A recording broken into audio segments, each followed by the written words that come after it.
Volkswagen Venta оталмайды 92-93 жылға. Искра жоқ дейді. Қазір тексереміз.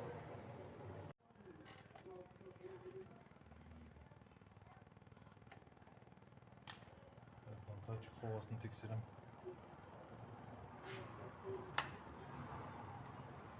Зажигание ашық тұр.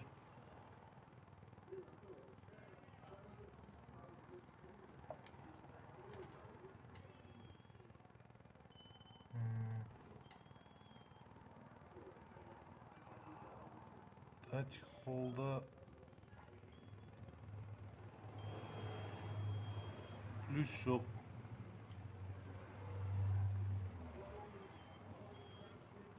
Датчик холда плюс жоқ. 15-ші предохранительден плюс келу керек екен. После зажигания қазір 15-ші предохранительден көріп жіберейік. Свет жағайын. 15-ші предохранитель. Каша болып отыр мына жақ.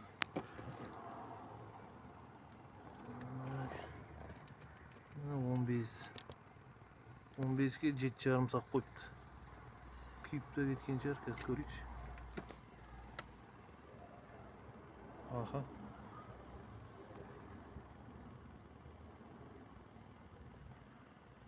Ішінде ойнап жүр анау.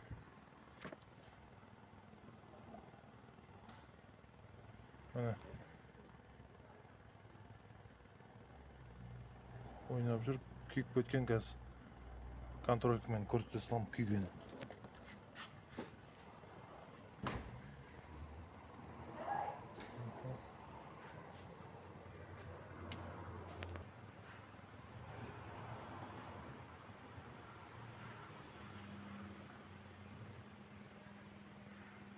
Күйіп кеткен міне.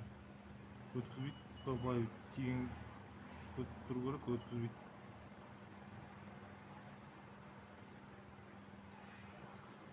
Қазір предохранитель әкеліп саламыз, орнына көреміз одан кейін. Міне қазір 10 ампер предохранитель салам. Бұл сау.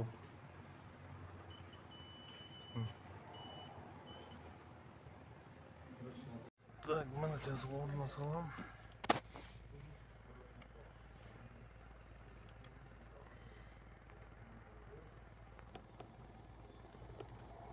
Міне орнына салдым. 15-ке қазір бар тексерейік. Трамблерға плюс келді ма?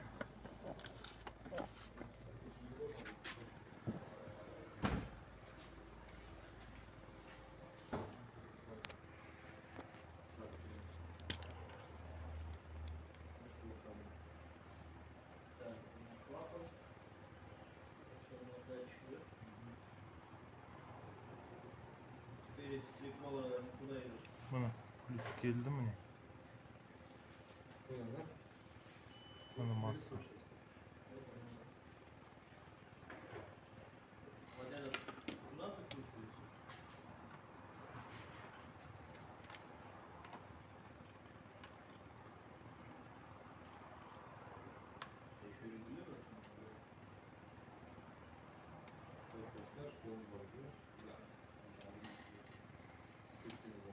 Қазір оталдап көремін.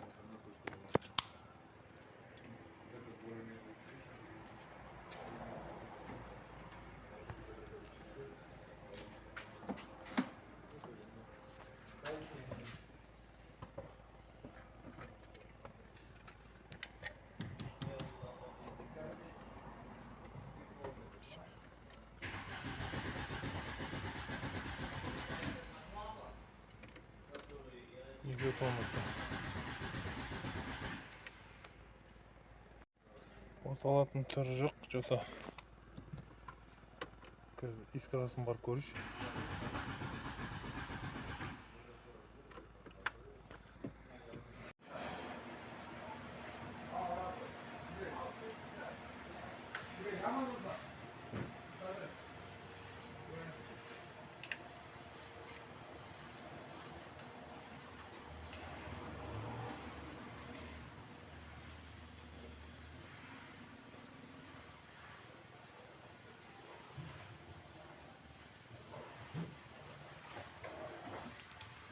искрасын көріп жіберейін.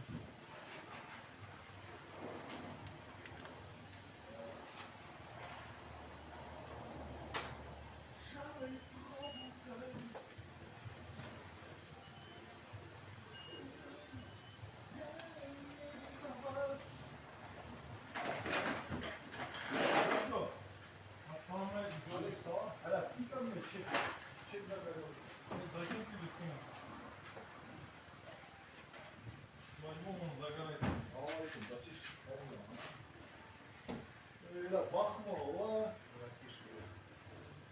Братишку видишь, не поднимешь. Ой, бля. Давай сравним братишки.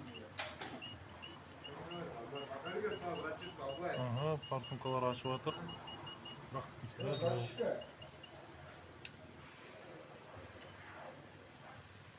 Что зажала сегодня, братишка?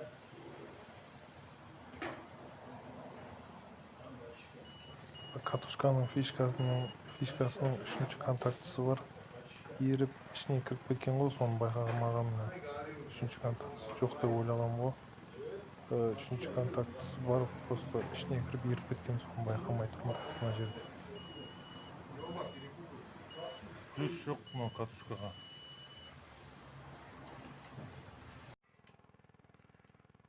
Мынау замоктан плюс бару керек катушкаға. Қара проводқа міне. Ол жоқ. Масса болу керек. И біреуі компьютердан келу керек. 3 провод болу керек қой, бізде 2-ақ провод болып тұр. Соны барып көрейін.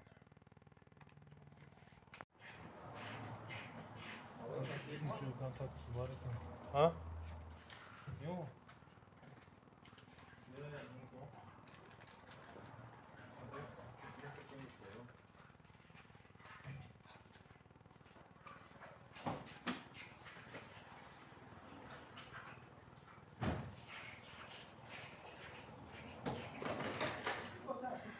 Зажигание ашық тұр.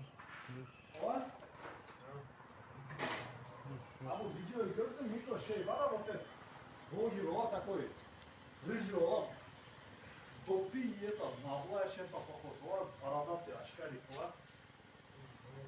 он заебал, газет постоянно шеи, это снимать и делал, вот эту трассу, вот эта яма же есть, где Бухталинская, мост, вот его ролик сейчас недавно снимал. Мынау мынадан шығып, мына блоктан шығып, жаңағы катушкаға барады ғой. Мына жерде міне замыкание болған. Замыкание болған міне. Қарайып кеткен. И контактылары кеңейіп кеткен ғой. Кеңейіп кеткен. Енді бұны не істейміз енді? Қазір көреміз. Жаңағы анау проводты катушкаға баратын қара проводта замыкание болған екен. Сөйтіп мына проводты жалғап сыртқа қарай өткізген. Анау катушканың қара проводы сау жеріне шейін мынаны апарған ғой. Сау жеріне шейін мына сары проводты апарған. Енді қазір маған мынандайдың ақ фишкасы менде болу керек. Соны тығып көрім. Анау ненің контактылар кеңейіп кеткен. Міне мынандай бар екен біреу. Қазір осыны жалғайын. Lan ауыстырып қойдым уже ақ проводты. Так, қазір мынаны ауыстырамыз. Фишкасы ауыстырдым. Тоқтарынан келіп тұр.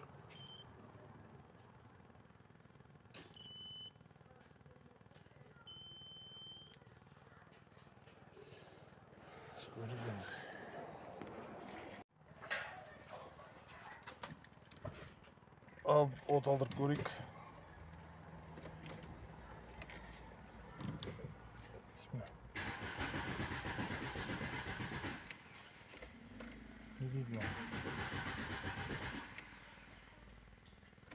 өте алмайды.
Центр замок салу қанша болады? Центр замок салу 8 мың теңге ғой. Оған артында вакуум алу керек. Катушканың что-то новый ма мынау? Иә. Мынау ғой. Екі құлақшы. Келеді. Үш тұрады. Азайықша.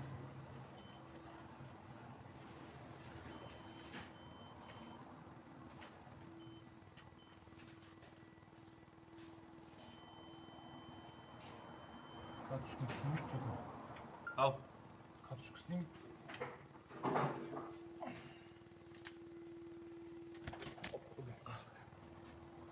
Катушка істеп тұр деп еді ғой.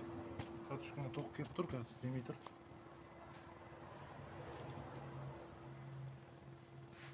Тықылдау керек болса.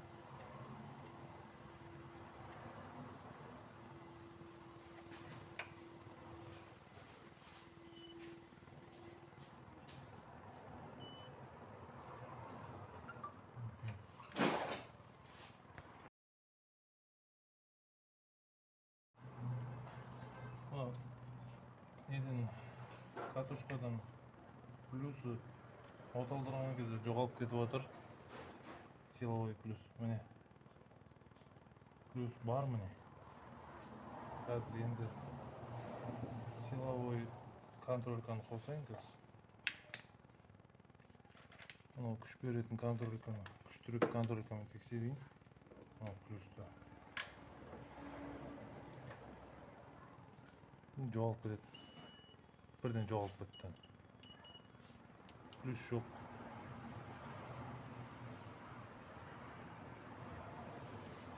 Плюс жоқ болып кетті. Бағана анау ақ проводты жалғағанмен болмады. Енді қазір басқа жағынан жалғаймын енді. После зажигания плюс. Басқа амал жоқ.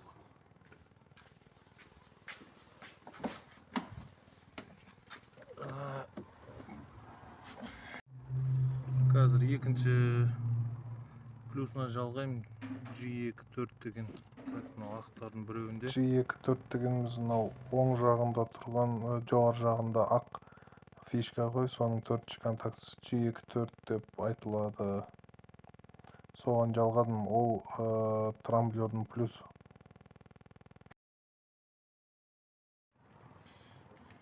Жалғап қойдым. Міне. Енді қазір күштірек контрольканы тексерем. Міне. Болды.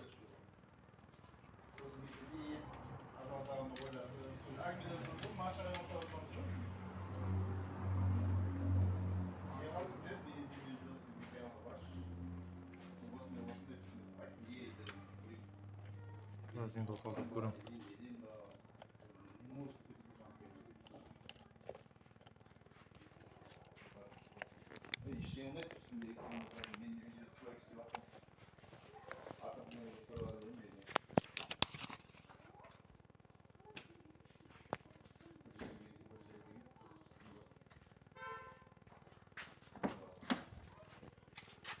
Al ko'raylik. Bismillah.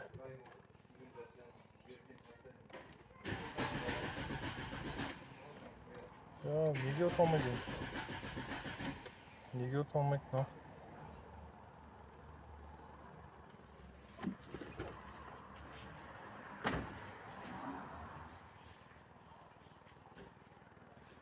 Mana suv tashlagan ekan bu.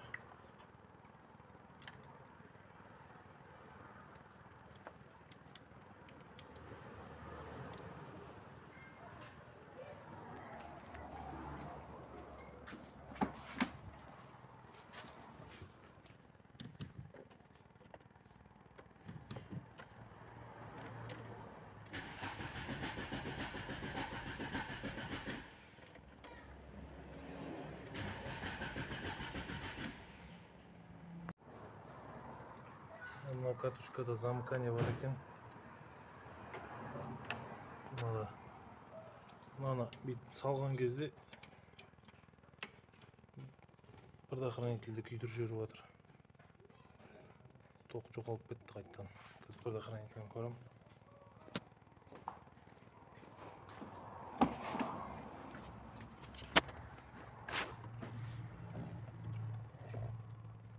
Мынаны салдым 15-ке.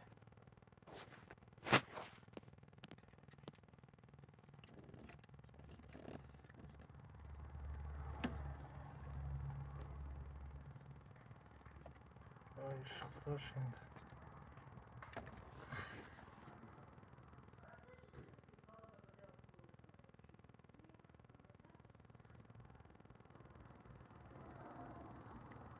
Он бес емес, қазір басқасына болмадым.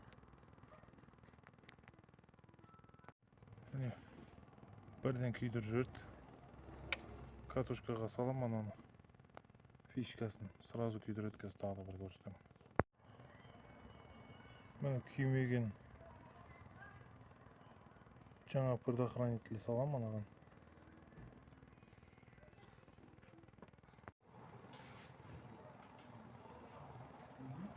Жаңа предохранитель салдым.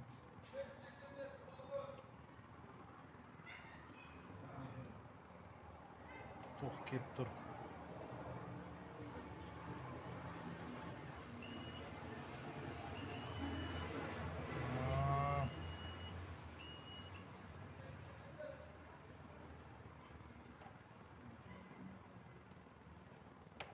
Жоқ амын.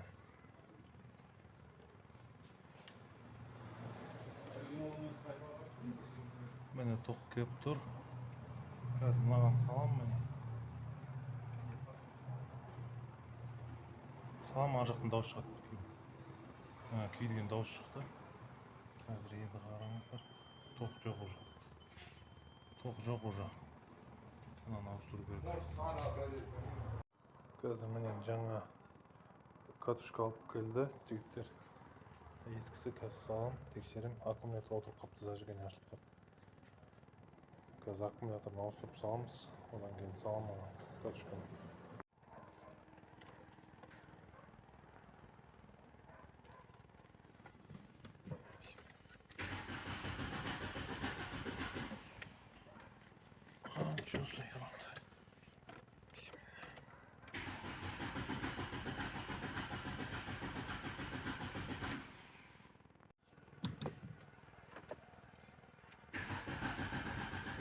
Тоқта, мен ең самаппын ғой.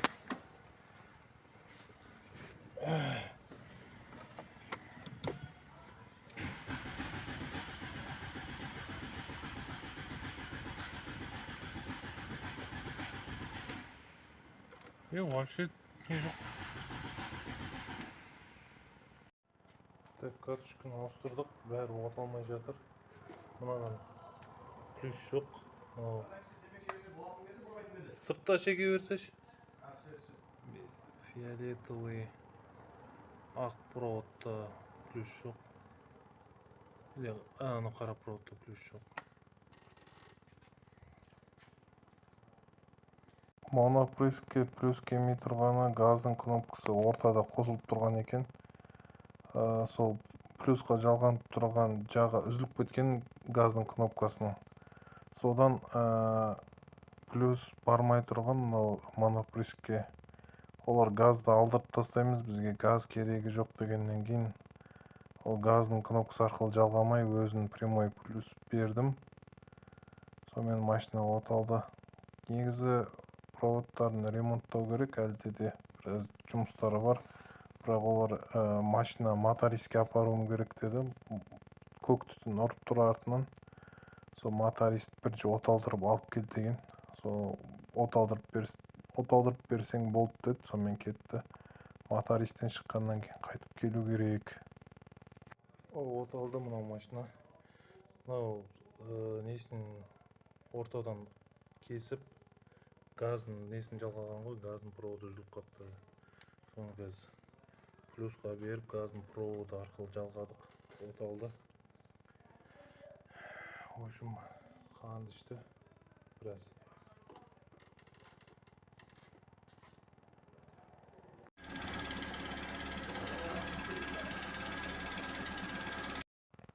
Кейін айтатын ақыл кеңес ретінде машина алатын кезде бағасының арзандығына қарамай, оның жағдайына қарау керек. Мысалы, бұл машина 700 мың теңге алынған, бірақ оған салынатын ақша соның тағы да бір 700 мың теңге салынатын сияқты, өйткені электричествосында жұмыс бар, моторын істетейін деп жатыр. Тағы басқа жерлерінде де ходовкасын неғып жатыр. Жалпы біраз ақша салынайын деп тұр. Оған уақыт кетеді қаншама. Сол үшін машина алатын кезде жақсылап қарап алған дұрыс, негізі асықпай. Өзім де басынан өткен, бағасына қызығып аласын, арзандау жасап алам деп. Бірақ жасаудың да бәрі ақшаға кеп тіреледі, бәрі кеп қалтадан ұрады. Ең дұрысы жаңағыдай сәл қымбат болса да, бірақ жағдайы жақсы машина алған дұрыс екен. Сол айтар ақыл кеңесім сіздерге. Өз ойым енді ол. Осындай видеолар ұнап жатса, каналға тіркеліп лайк басып қойыңыздар.